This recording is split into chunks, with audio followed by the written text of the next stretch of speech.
So what's up guys, babalik na naman sa isa namang Minecraft video and natalo ako sa hardcore kaya mag-survival na lang ako.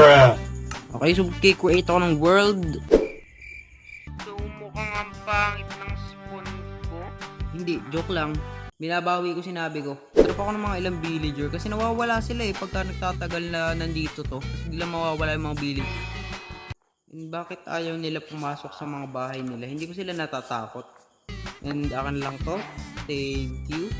Yun, carrots. Just furnace. Mukhang kailangan ko ng wood and wood. Sorry mga villager, pero kailangan ko tong gawin. Siyempre gagawa na din ako ng axe. Buti lang may coal dito. Carrots na naman, walang patatas. Babayaran kita. Anytime. Wow! Yan ang gusto ko. Merong potatoes. Hindi ka na dyan pwede lumabas. Diyan ka na. Wow. Takbo.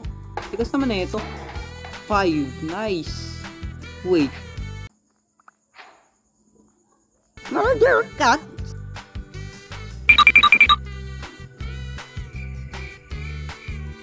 Naiwan ko na kayo. See you next time. Wala pa din ako makita ang plains pero at least wala na ako sa may snow. Sa wakas. Para maganda dito ah.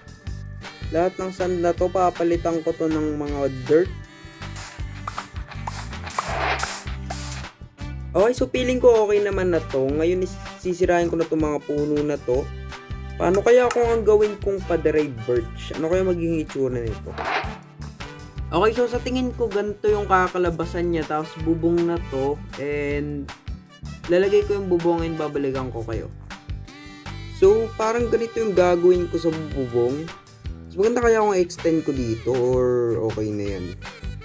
Testing ko nga, lalagyan ko ng parang naka-extend dito. Ay, oo nga, okay na to. Okay, so ito na yung kinalabasan. Mukhang naging OA sa design. Pangit, pero okay lang yan. Basta matapos ko to.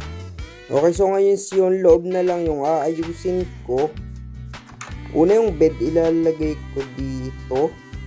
Okay, so ngayon lalagyan ko naman dun muna ng temporary na tulay. Okay na muna to, temporary lang naman. Ngayon gagawin ko naman yung farm ko. So sa palagi ko dito ko muna to tatapusin. So magkita-kita lang tayo next episode. See ya!